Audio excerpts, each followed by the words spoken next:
Assalamualaikum warahmatullahi wabarakatuh.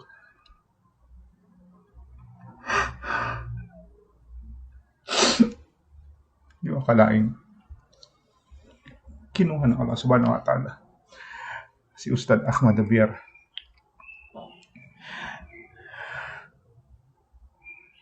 Nakakalungkot. Nung nabasa ko yung mga feed sa Facebook, pinagdasal ko na ito isang hoax, na ito hindi totoo.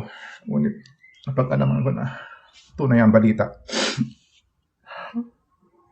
Pagdasal natin mga kapatid na kaawaan at patawarin ng Allah subhanahu wa ta'ala ang mahal nating Ustad.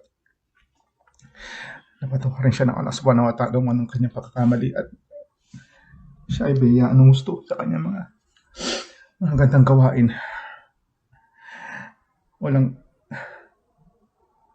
Walang pagdududa na isa siya sa mga asset, isa siya sa mga ustad, isa siya sa mga kapatid natin na inangat ang Islam sa bayan ng Pilipinas, sa lahat ng mga Pilipino.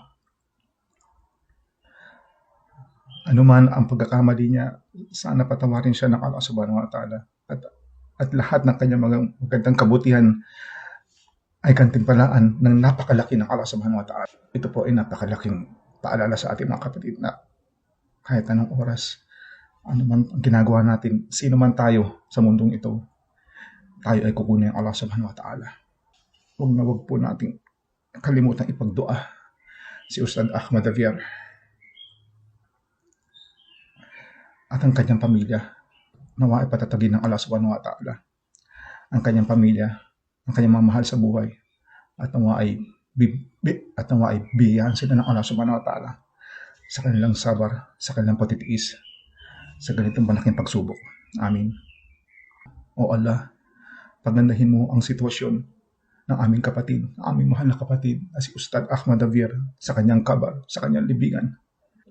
At tanggapin mo sa Jannah al-Firdaus na walang kaparusahan sa kabilang buhay. Amin.